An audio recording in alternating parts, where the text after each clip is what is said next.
Hello and welcome to Daily Politics on Trust TV. On this program, we discuss issues around politics, policy, and governance. I am Shafiu Suleiman. Thank you very much for staying with us. It's Daily Politics, and we're looking at Nigeria 63, prospects, challenges, and, of course, the way forward.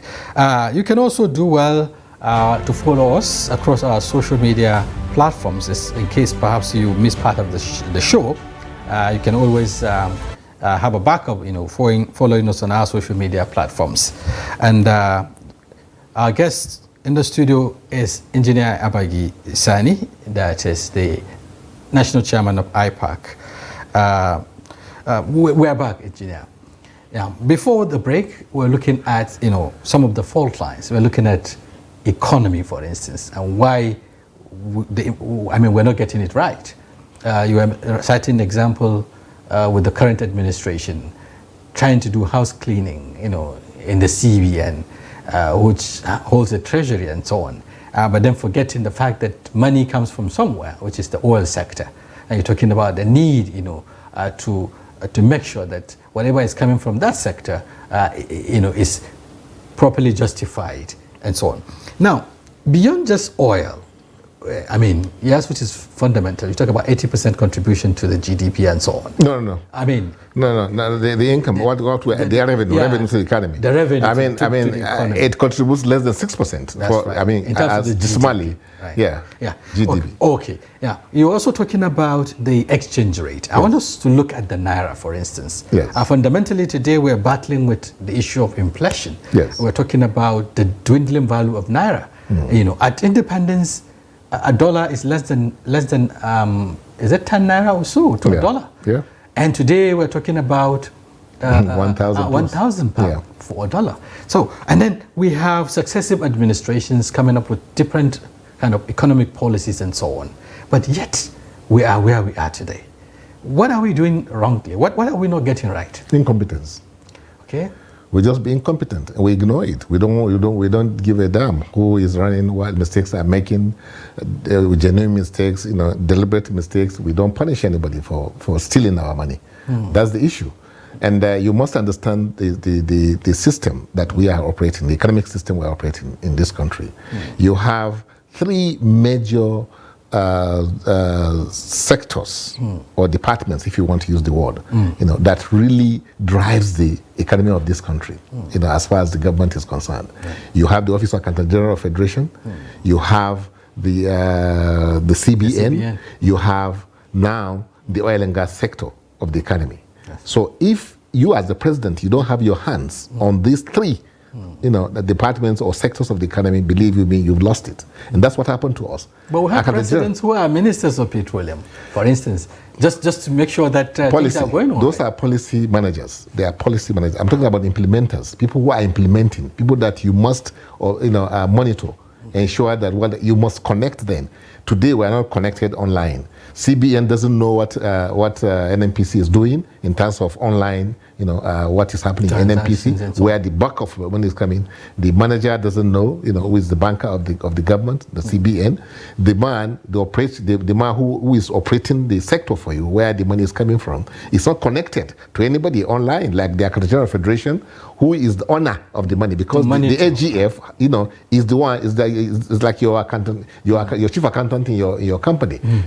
You want to know anything about the money, you go to him. Ask the chief accountant, how much do we have today? How much have we spent? So that's the Accountant Federation here stole about 250 billion. Talking about, yes. So if you don't, who are interested in also dipping their hands in the, because nobody's in charge. Nobody knows what they are doing. That's the problem.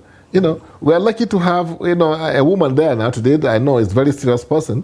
What you had before, they stole as much as they could, and nobody does anything to them, really.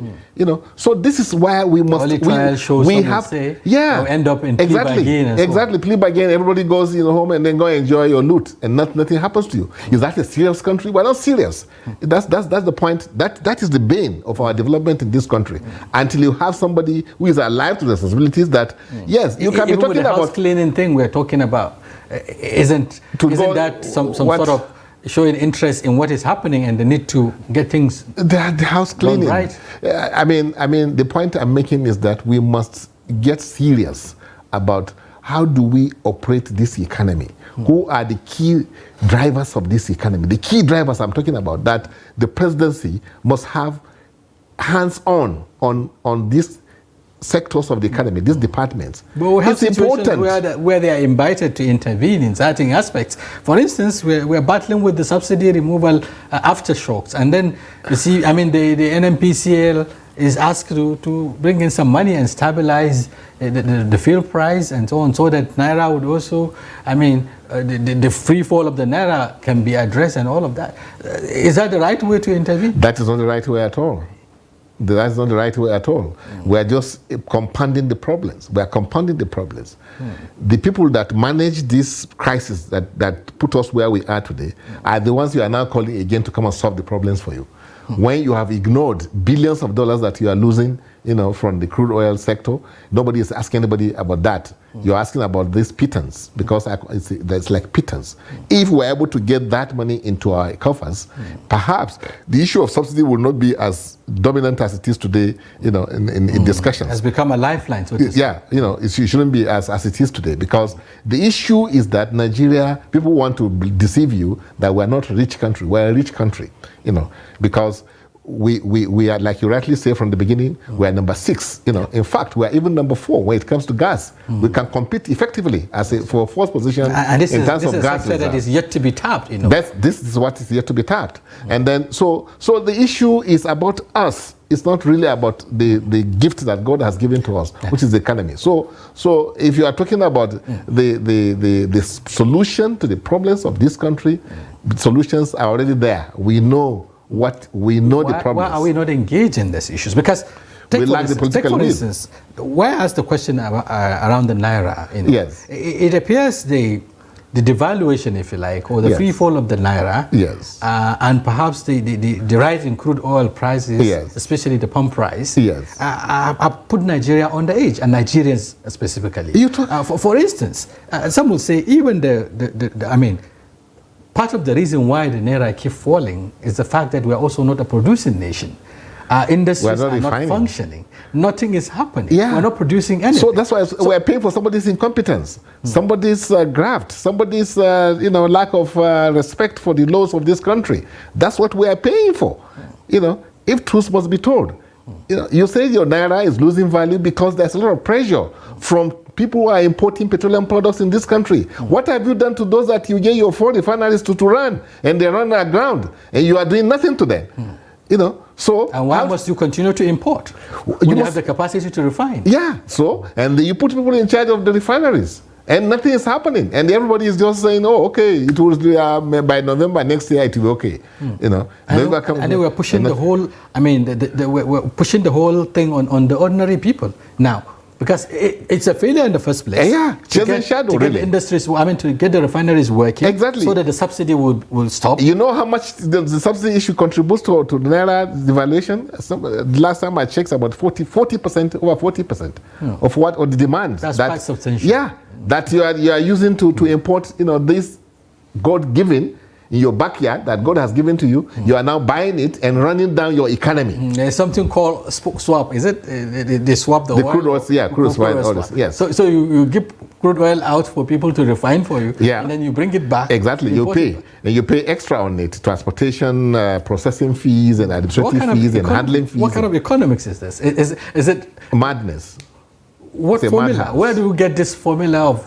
There's no formula. There's no formula. If there's a formula, I'm sure when Tinubu came, when he announced that subsidy gone, by then people will have been facing, cooling their feet in jail, because people were responsible for us being where we are today, and being that subsidy now being announced at the manner it was announced, we wouldn't be where we are today. Because if you don't punish anybody, even no matter what you try to do, the new people you bring, give them, in fact, they don't even need to spend anything. Most of them are part of the system, some will say. The same thing will continue. The same thing will continue. So drawing a line is not enough. It's not enough. You need to get the culprits to pay. People must be disciplined. every economy, people are disciplined, and the people are not just left, and then to enjoy the loot, that they are committing against the country, and then nothing is done substantially, to change the narratives that you have in the country. How do we get the country back to production, for instance, since we also are also very much aware of the fact that we cannot get where we want to get to, or we can't get that value, strong currency that we're talking about without being productive. How do we put the country on the path of production now that the industry, most of the industries have collapsed as a result of also bad policies, lack of an enabling environment, and so on and so on. Even power, which is substantially the backbone for any economy. I mean, productivity is not there. So where do we start from? That's sometimes when you think about oil as being a cause, people say, although I don't agree in total, I believe that it should be a blessing. It is the management of it.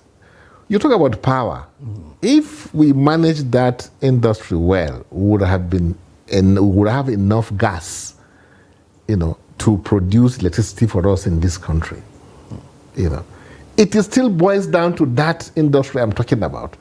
You talk about agriculture, you need money, to invest, in terms of mechanized agriculture. Exactly, you need money, and you can't be taking loans to invest in agriculture because it takes gestation period before you can get, money back to be able to remain afloat and then be able to service even the loan itself. Even if you're not paying the principal, you want to service the loan, isn't it? Yes. So agriculture is not where you go and borrow huge sums of money and then come and invest in agriculture. No, God has given you the source of money.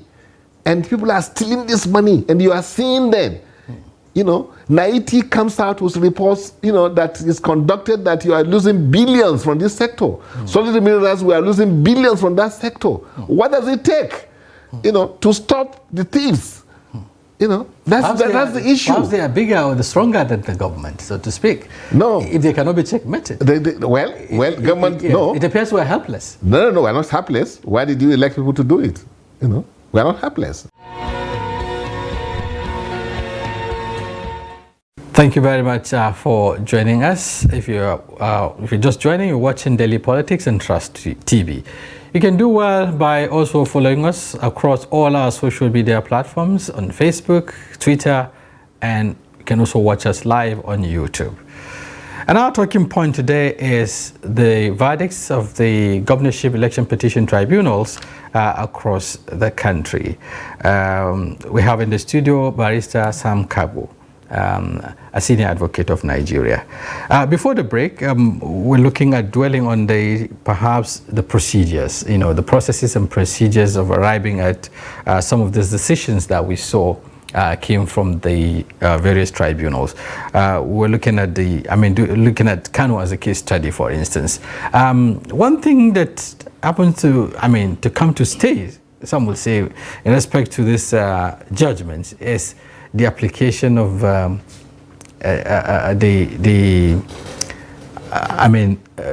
technology, in delivering some of this.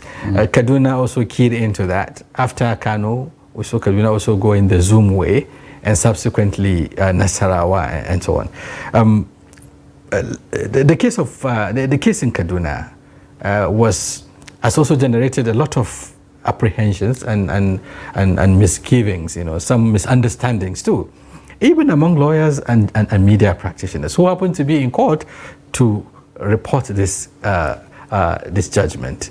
There was conflict in terms of understanding what the tribunal actually was trying to relate. I don't know how you perceive the entire proceedings. Well, I have my sympathy for the lay public, but for lawyers, any lawyer who, except for mischief, what happened. Okay. Because here it is. When you file your petition, the respondent, that is the person against whom you brought the petition. Yeah. He has the right to reply. And in the reply, he has the right to raise objections. And either in terms of the competence of the whole petition itself or some aspect of the petitions, because in their own reasoning, it did not meet the standard prescribed by the law. Because every petition, the room for invention is very small. There is already a carcass. You know, you just fill in the spaces. Yeah, because what you need to plead is there, how to plead it is there, what to accompany the petition is already prescribed, and all of that. For example, your petition has to limit itself to those 3 grounds. If you add another ground, that ground will be challenged and it will be struck out because it is not comply, the purview of the law. That's right. You know, so sometimes too, what if somebody mistakenly filed his petition on the 22nd day? That is outside the 21 days. The other person is going to say, oh no, the petition is incompetent and the court should not listen to it. It could raise a lot of objections. But unlike the previous round of election petition trials that give the tribunals the option of hearing those objections, especially those that go to the jurisdiction of the courts, to hear them there and then, so that you will not have to go through the whole hawk of trial, because if the court does not have jurisdiction, and the court will not have jurisdiction if the petition in itself is incompetent. That is, it does not meet the standard of the law for what constitutes a valid petition. You understand? So it has to be valid first before the court would have jurisdiction over it, because the court is not established to hear your own version of election petition. It's established to hear petition as prescribed by the law. You understand? So what changed now? So this time around, they said no, irrespective of what kind of objection you have, even if the objections go to the root of the matter, the jurisdiction of the court, and no matter the temptation or how flawed it is on the face of it, you have to wait till the end of the trials.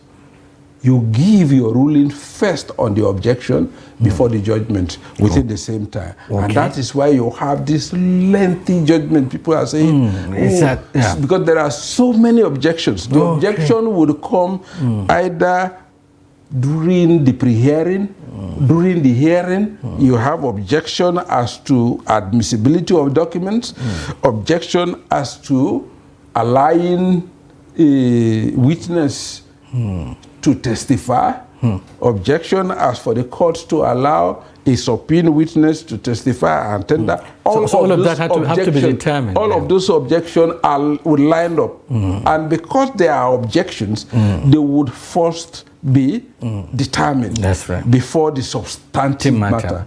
And the reason is that, so that if the trial tribunal or the court of appeal that's what we call, or did not do its own analysis very well to the standard of the law, they will no longer have to say, okay, go for a trial.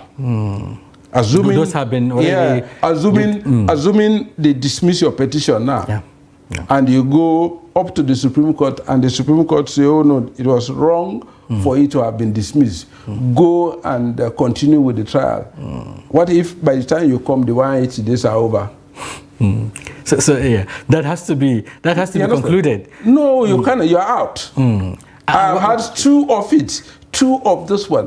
One in Gombe, 2011. They dismissed my petition because what? usually when we announce ourselves, we either say, my name is, with profound respect to the Honorable Tribunal, my name is S. Kagbo, or my name is Sam Kagbo, instead of my full name, Samuel Peter Kagbo. Yes. The other lawyer say, oh no, the petitioner had no lawyer because that lawyer who calls himself Sam Kagbo is not on the roll. What we have on the roll is Samuel Peter Kagbo. So that in its own is... And indeed, the tribunal dismissed the petition on the basis of that. I went to the Court of Appeal. The Court of Appeal said, may that day never come that a lawyer would just call himself, and on the basis of that, he dismissed it. They now set aside the judgment, but they now appeal. We went to the Supreme Court. The Supreme Court, too, raised an alarm to say, you are taking technicalities beyond reason. What it should be. It's becoming alarming. But by the time when I came, I was in here in Abuja, remaining 3 days for the expiration of the 180 days.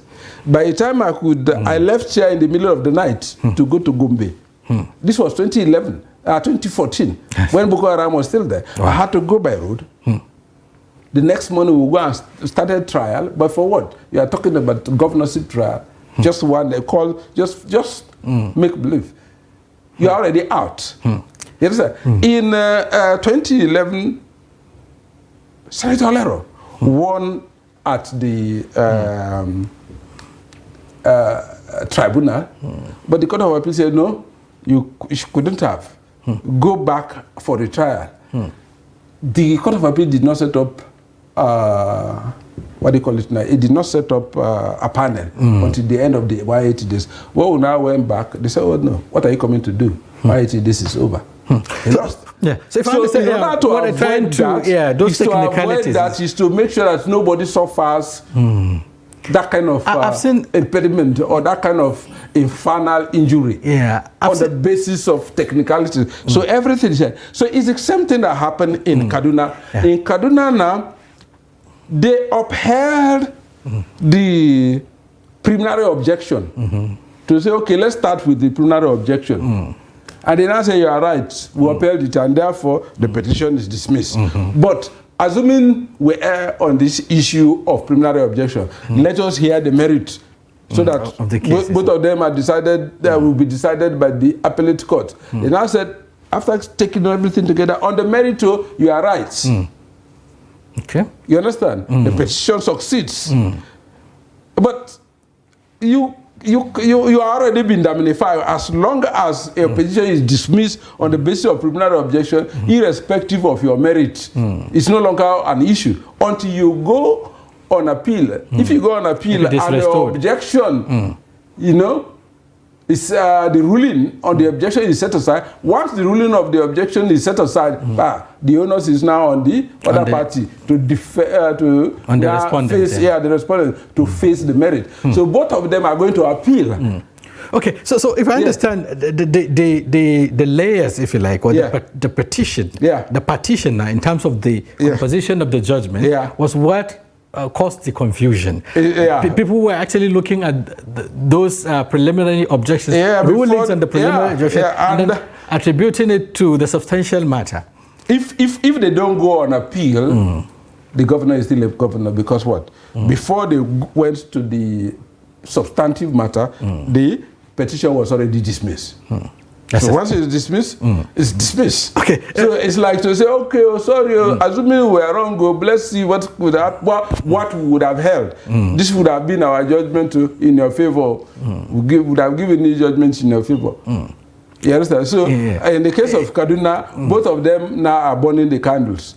Because so it was subject to the review and the determination of the Court of Appeal. The petitioner only has to deal with the preliminary objection, whereas the has to do with the what do you call it? The respondent has to deal with the substantive matter.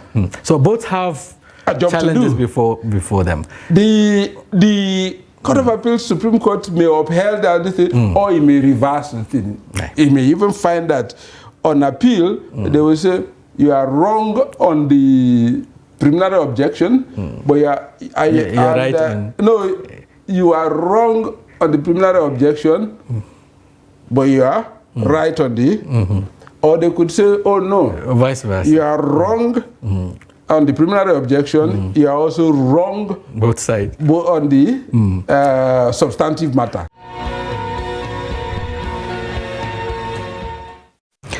You're watching Daily Politics and Trust TV. You can do well to follow us across all our social media platforms on Facebook, Twitter, and you can also watch us live on YouTube. Okay, we're back now. Clement, you are on this very, very important trajectory, political participation. Absolutely. That's the beginning. Youth must be involved in actively involved in politics before they can change any decision or can be at the decision-making position. But what we are seeing today is that a number of youths, are not much interested in joining political parties in the first place. They say they don't see it as beneficial. They rather getting involved at the mobilization point, being mobilized for campaigns, for thuggery and what have you, and so on and so forth. How can we change this mentality, the psyche of our youth, to realize that it is important to be part of the political process, and that way you can be able to get to your destination? It's very simple. There are no two ways about it.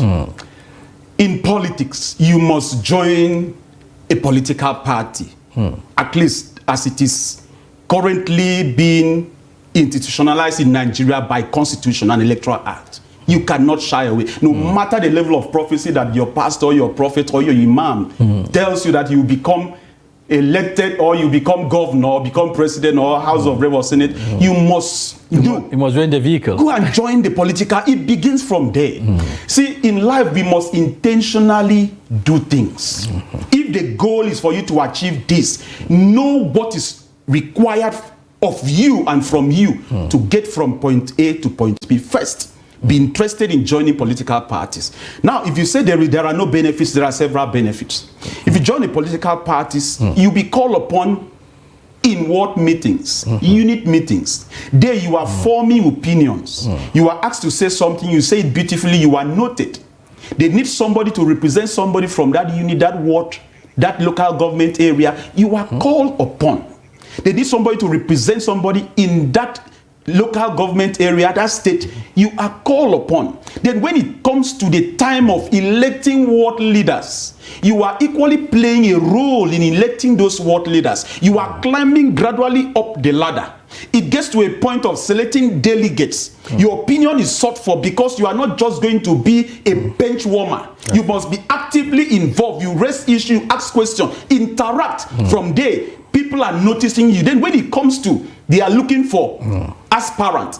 You begin to lay your interest. I have interest in running for councillor. I have interest in running for House of Assembly. I have interest in running for House of Rep, Senator, even the governor. People are noticing. It doesn't just happen overnight. You must intentionally climb the ladder gradually until you get there. Except maybe you believe on Godfatherism, you will just sit down in the corner of his parlor and write your name and submit. But if you want to go through the process, an inclusive leadership recruitment process, this is the best form if you have something to offer Nigerians. Right. I understand there has been this, struggle, just like you rightly mentioned. You've been part of it, I'm sure, to come up with legislations. The not too young to run bill, for instance, that became a law. Absolutely. What impact is it making? Because some say it was more of a misplaced priority, because it's not about being not too young to run. If you don't have what the capacity or the resources to run, it doesn't make anything. Perhaps what would have looked for was maybe not too poor to run, so that you can now begin to deal with the obstacles, those commercializations we are talking about, and find a way of addressing them so that the youths can be able to come forward for leadership positions. What are your thoughts on this? Yes, the not too young to run bill has really come to add credence to open up the doors for youth inclusion in politics or political participation. I was one of the frontline agitators. I recall when Tony Nwolu was in the 9th Assembly, Yes, in the 9th Assembly that raised that motion and eventually culminated into law in partnership with Yaga Africa. And it bettered, I so much give it to the former president of Nigeria, Muhammadu Buhari, for signing that bill into law. That is the first start. Because first you must make laws that give access to the youth. That was why in 2019, how effective in 2019, over 40 young Nigerians attempted to become the president of Nigeria. I was one of them. It was as a result of this law. If this law was not even in place, the experience, the meetings, the interactions that I had, I would not even have them. And that to a very greater extent has helped me in moving from what I was looking for to where I am now. So it has helped. Now, as the law achieves its primary objective of putting a younger mind or a younger person by age in the presidency, it has not achieved yet. Are there things we can still think out with the law to achieve that? Obviously, yes. That is why somebody like Clement Jimbo is in the 10th Assembly. We will look into that very closely. Can we pledge an age limit that since you are giving us a limit by which a young person should run, can we equally place a limit by which an older should not run? Because there is a mental alertness that a leader must have, and most of those things are domiciled in the youth. Right, okay, let's look at some of the obstacles now, or rather, you're talking about one thing that is very critical is political awareness, mobilization. Absolutely. You know, but then relevant sections of the constitutions have provided the enabling ground. For instance, section 24 subsection 4 gives you the electoral right, you know, as a Nigerian. Yes. As long as you are at the age of 18 and above, you can participate in electoral activities. And then from 31 to 40, you can aspire to be president. You know, that is in line with section 31 of the Constitution. Section 171 also prescribes 35 years for one to aspire for governorship. Section 65, section 106B is talking about 30 years for a ministerial position. Absolutely. And so on. All of this, you know, are enabling laws for youths to participate. But there is also a caveat. You cannot aspire for leadership position if there are limitations. Limitations in terms of maybe your mental health, limitations in terms of your honesty and integrity. Absolutely. You know, and today you find our youths involved in this, a net, if you like, or in this trap. Is either they are into Yahoo, or they are into drugs, or they are into, you know, activities that are dishonest. So how do we change the mentality? How do we get them to realize that if you want to be productive and you want to be a productive youth who would add value to nation building, you have to shun all of these vices? How much of mobilizations are we doing? Well, that question is pregnant. I wouldn't know how much time we have. Because I would like to track where the problem began. That's right. And x-ray the problem, then we know the solution that will fit into this problem. That's right. In 1956, oil was discovered in Nigeria. Agriculture was the mainstay. We were supposed to have the proceeds from agriculture to service the oil that was discovered in Nigeria at commercial quantity. But the mistake we did was that when oil was abundant in Nigeria, we wash our hands off agriculture. And those that were in agriculture began to troop into the oil sector. There's an easy and free money somehow. And that was wrong. That is why till today, we have not developed tools that can service our oil and gas industry. We still depend on import. That is why when we abandon agriculture, we could not produce again to feed our nation, our population. We rely on import of the basic food we need. That was the missing link. So how do we bridge the gap? It's what I said earlier. We must intentionally go back to agriculture. A young man that have what to eat, that is sure of where his food is coming from every day, you have taken over that burden of thinking on what to eat from him. Look at it. In the 70s, in the 80s, if you get admission into the university, you are given alongside your admission letter a meal ticket. That meal ticket opens you up to eat 3 square meals a day. That is, the people that managed our educational sectors at that time knew the relationship between studying and well-being, that you must be mentally sound for you to have a focused attention to your studies. So they took off that responsibility of you looking for what to eat on them for you to focus on your studies. That was number one. But what did we have today? Child goes into university education, is not sure of the school fee, is not sure of what to eat, who will tell. So all the burden are on him, on or her. What do you expect? He has to survive. Because that is one thing about man. You must devise means and ways to survive. That is where we are missing. So how we should get out of here is going to be through legislation. Let us intentionally create laws that will stifle our leaders from accessing the comfort that we are lacking in Nigeria for them to access it elsewhere. For example, Minister for Education. Why should you access Medicare outside the shores of Nigeria when our public infrastructure we are in decay? We ban him from traveling. The president must show example that all my pontiffs, you are not accessing any of those things outside. Enjoy what you have made available for Nigerians here in Nigeria. Those are the ways we must practically, intentionally do things that will keep us on our knees to make sure those things are provided for. Thank you very much for staying with us. It's still Daily Politics coming to you on Trust TV. You can do well by joining us across our social media platforms in case you miss any part of the show. You can join us either on YouTube, Facebook, Twitter, and the rest of the handles. Back at the studio, Barrister Patrick, you heard Osadolo talking about the issues in contention. You know, his major concern is about the country, it's about the processes, it's about also what do you call the need, the office itself. And he raised concern, he raised an issue that what does the Constitution says about certificate forgery, especially involving public office holders? Are you not worried about all of these issues? No, I think we're going around in circles, my brother. There is no evidence so far. The CSU University, the Chicago State University had not said anywhere that the documents that the president presented was forged. Okay, let me take one now.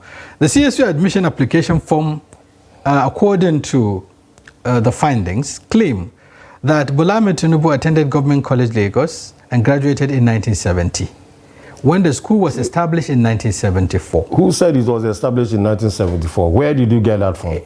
From social media? Isn't that a fact? No. Who said that? Let me tell you, there are thousands of schools in Lagos State. I attended Lagos City College. That college today the name has been changed to Mombolaji Bank Anthony College. Now, if I have any reason, for whatever reason, not to go to that school today to pick up a document, and they give me a document in the name of Mombolaji Johnson, people like Atiku will say I didn't go to that school. This thing that to... but people will say I didn't go to that school. That's exactly what they will say. So many schools are... But in the event, this one is not talking about changing the name of the school, for instance. I am telling you, there's this... who says the university was established in 1974? Where did you get that from? As a journalist, did you investigate? Or they are just banning about things and social media But you think talks? they will lie against the institution when it is already in Nigeria and established in Nigeria? Who said it? No, these are things the people are reading about and banning about on the social media. Okay. That the school was established in 1974. Let's take another. I'm not painting a scenario for you that the school may have changed its name. What are we talking about? But what about the year of establishment? We're talking about 70, and here we're talking about 74. It may have born. Remember that what they are talking about is a HSC certificate. HSC certificate. Which is the basis for... Not even the secondary school certificate. Yeah. There are two different things. Now, I equally did the HSC class in Igbobi College. So if I present an Igbobi College certificate to you, say I didn't go to Igbobi College. I finished school. When I finished my secondary school, rather than sit in the house doing nothing, I attended the Igbobi College for 1 year. But what they're trying to establish... Before I got the admission to university. But the link is this. What they're trying to establish is the year he claimed to have graduated from that institution that gave him Has anybody presented any contrary document that he didn't attend the Government College Lagos, other than what they read in the social media? Okay, Osadolo will answer that. But then they also raised another issue. They said the owner of the CSU document is a black American, and Bola A. Tinubu denied having dual citizenship in his INEC form, which means the document does not belong to him. How would you respond to this? That is not true. The university gave an admission to Bola Tinubu, a male. Even in his application for admission, he applied as a male. And the social security number on that, on the Southwest University, has been traced to him. The social security number on that certificate has been traced to Bola Ahmed Tinubu. And the university even said that the alphabet F may have been an error. Okay. And nobody has challenged that. But they come on social media, corporate press conferences, and say all kinds of things. You understand? Is that what the only thing that the university said? The university said all the documents they gave to the president was genuine, and it comes from them. But then they issued him with a diploma, for God's sake. Yeah, but the same CSU also said that the documents given to the document from the Chicago University is Ahmed, is containing Ahmed, but the document submitted to INEC has Adekule in it. Which one? They're talking about the NYC certificate, not the document itself. The NYC certificate is what is the issue. And I'm saying that as far as the deposition of the law is concerned, now the NYC certificate goes to no issue. Because you don't even need it to contest an election.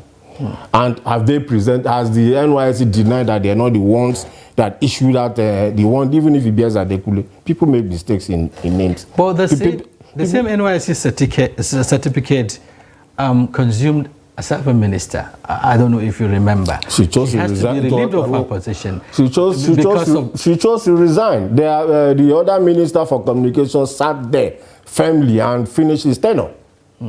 So it's a matter of moral. Now, if you have the moral... It's a matter of choice. Every choice you make in life has consequences. Okay, look at them, the two of them. The Minister for Economics, the Minister for Finance, and the Minister for Communication. The one for Finance chose to run away. The one for Communication sat on his seat and finished his tenure. And nothing happened. So the same, I suggesting that the same thing may likely happen to... everything that the PDP, my brother there, the youth leader is talking about, everything they're saying, all these things should be within the confines of what the law allows. You understand? You can't browbeat somebody, blackmail somebody to resign for what? Close to 9 million people voted for him, and he's talking about 14 million people. Were we the people that said P2B should decamp from PDP and go and form his own party? But isn't it? And mind you, every election has its own dynamics. That there's nothing that says that if Atiku had ran against Tinubu alone, that he would have defeated Tinubu. Every election has a different dynamic. Yeah, but is it about defeat here? No, I don't even understand. About they lost an election. Let them take it. Another 4 years. There's 4 years around the corner, and they're just disturbing our peace and overheating the polity with issues that things that goes to no issue. Okay, Osadolo, if you're there, you need to respond to some of the issues raised by Dr. Patrick. First, he said, where did you get the certificate that has, a female sign in it? That the certificate issued to President Bola Ahmed Tinubu shows he is a male. Even the institution admit that their candidate or the student was a male student. Where did you get a certificate that belongs to a female Adekule to form the basis of your arguments? No, that was what let me just... Okay, a recap. Okay. I'm saying that that's the document they're talking about. The university that admitted Bola Tinubu said it may be an error because they gave admission to a man. But they only that the F surfaced. Okay. Osadolo, talking about the gender issue, he did said that looking at the deposition of the registrar of the institution, he confirmed, if you like, or established that the candidate was actually a male candidate. So what do you make up with that? where do you place that deposition by the the registrar of the institution. Said it was speculative. Those were the two lines of the mass statement. Now, he didn't give a definite answer as to the status of whether it's female or male, and said it could have been an error. It could also, just the way it could have been an error, it was not an authoritative statement. It could also be true. It is not left for the owner of the document to say what I've presented is genuine or is fake. It's because at the end of the day, it is the integrity of the owner of the certificate that is being called out. If it's a male, he would have said I'm a male. If it's a female, he would have said I'm a female. But now we don't know if the person is a male or a female, because at stage 1, it was female. At stage 2, it became a male. Who knows at what stage again it will now become a transgender? So all of these issues are what we are trying to say. There must be clarity. Clarity is what we are calling for. Yes. Okay, Osadolo. Osadolo, yes. You know that he who alleged also has to prove. You know, it's a burden. Earlier on, Barrister was talking about the fact that you have failed perhaps to provide a counter document. For instance, if you're saying those documents are not genuine or they have issues, you are yet to present other documents to invalidate these ones or to show that these ones are not correct as you allege. These documents are not for me and you to sit down here and discuss. The man is going to court tomorrow. He's going to submit those documents. The man that has come this far, I'm sure he knows he's not in a circus. He knows he's not doing all of this for people to come and clap on him. He's not doing all of this for people to say, oh, he's doing well. He's doing this for the integrity of the process. He's doing this for the sanity of the country, and he's doing it for the upholding of the Constitution of the Federal Republic of Nigeria. Now, I don't think anything is wrong. It rather we will deepen our legal knowledge through this process about what is obtainable about forged documents. We will also deepen our electronic processes by exhausting the whole channels made available for all of these things to be argued. Fine, he has said he was asserted must prove. That is why we are in court. Okay. Convinced to prove. Yes, Osadolo, by way of summary and your final thoughts on this. Your principal, Atiku Abubakar, did mention that because he was asked this question, in the end, what will happen if perhaps he didn't get the nod, if you like, or he didn't get, what he wanted from the Supreme Court? Where would he take this fight to? And he said it will end there because... His closing line was that if the Supreme Court says it's right, to God be the glory. If the Supreme Court says it's wrong, to God be the glory. That is the character of a man who is not desperate. That is the words of a man who believes that beyond his personal wants, wishes, and aspirations is the collective interest of all Nigerians, which is now being decided by the learned judges that will be sitting at the apex court of the land. Again, let us all pray for the spirit of Atiku Abubakar amongst all of us. Desperation should not be the watchword. Right. If we have an Atiku Abubakar spirit, I'm not sure this Chicago brouhaha would have got to this point in time. I want to use opportunity to call on President Bola Ahmed Tinubu and all those encouraging me on that if they really genuinely love Nigeria, they should save the integrity of Nigeria before all members of the world. Thank you very much for staying with us on Daily Politics on Trust TV. Here's a quick reminder that you can join the conversation. We'd love to get your take, your thoughts on the conversation around the resurgence of banditry in different parts of the state. I mean, it's an everyday news now, isn't it? Attacks from different parts of the state, whether it's Bauchi, whether it's Kaduna, whether it's Zamfara, whether it's Katsina. It almost happens week in, week out. The devastation, the death toll, all of that is leaving a very distasteful taste in the mouth of many Nigerians, especially people at the rural areas where these bandits have found some sort of safe haven to operate with impunity, devastating and destabilizing the lives of people. Join the conversation. We'd love to hear from you. And it appears we have someone on the line. Hello, good evening, and welcome to the program. Yeah, good evening. Good evening. Welcome to Daily Politics. Who is on the line and where are you calling from? Yeah, you're speaking to Shamaki from Nasarawa State. Sorry, come again? I say you're speaking to Shamaki from Nasarawa State. Okay, good. Thank you very much for joining us on the program. What is your take on the issue of banditry and how it is impacting various states across the country? Yeah, actually, I want to speak on the example as a case study. Right. In Nigeria, there is no state that has done much banditry that is taking place every day like Zamfara State. And some people say it's as a result of mining that is taking place, but I stand not to agree on that only, and I believe that is issue of politics.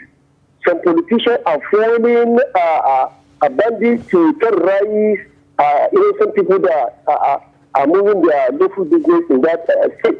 Right. So my advice here is I would love the governor of that particular state to take drastic steps by bringing perpetrators to book to serve as a deterrent to others. Right. So this is my call this evening. Okay. Thank you very much for that take. It is an opinion that is very popular with most Nigerians that, this insecurity situation itself, a lot of politicians have their hands in it. And by the way, just a quick reminder, we have been in conversation with the immediate past Deputy Governor of Kebbi State, retired Colonel Samaila Yombe Dabai, who is a former military governor of Rivers State, and he's been helping us navigate these talking points. So keep those calls coming in. We'd love to hear more from you, Colonel. If I can just get back to you, this like I just said with that last caller, a lot of Nigerians really do feel that politicians are at the heart of this problem. They are the ones who want this destability. Not all politicians, with all due respect to you, because I believe that you're a politician yourself. But give me your take on how we are unable to punish those financiers, for instance. I mean, we have the DSS, we have the NIA. I mean, there's a lot of security information out there, intelligence out there that can identify some of these sponsors. Why do you think it's almost impossible for us to do that?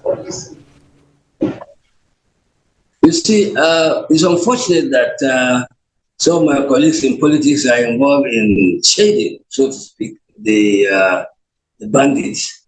And some cases, they tally along with the bandits because they get so that they protect their area, their area of political responsibility, so that they can go in and out, and of course tell the people that, hey, look, we are not being attacked because I've taken care of the situation of the leader of the bandits and things like that. But the last speaker, the last person that you conversed with, said something cogent, right.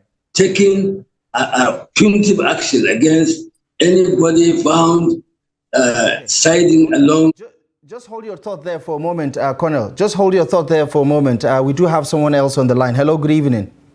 Good evening, how are you? Fine, thank you. Who is on the line and where are you calling from, please? My name is Tanko Bubrandem. I'm calling from Taraba State, Jalingo, Taraba State. Tanko from Taraba, it's good to hear from you this evening. What are your thoughts about this? I mean, Taraba has had its own experience with communal clashes, banditry of late. Where do you stand on this? Actually, Taraba State is having its own share of this banditry and kidnapping. Recently, there is a serious problem. And the governor, fortunately, is a proactive governor. He has been working round the clock to make sure that this banditry is put to an order. But it is unfortunate, known fully that Taraba is almost the food basket, the real food basket of the northern Nigeria. You see, the bulk of rice that are taken to Kano, that are taken to some part of the northern Nigeria are coming from Taraba State. And the maize, bulk of it is coming from Taraba State. But it is unfortunate now that the bandits and the kidnappers are stopping people who are harvesting their farms, their crops on the farms. This makes it so devastating that there is going to be a serious hunger in this country. Unless the northern Nigeria sat down, let them meet in that their so-called Kaduna and discuss this security in its real sense. Let them not discuss it on the paper. It requires a very serious approach, particularly in Taraba State.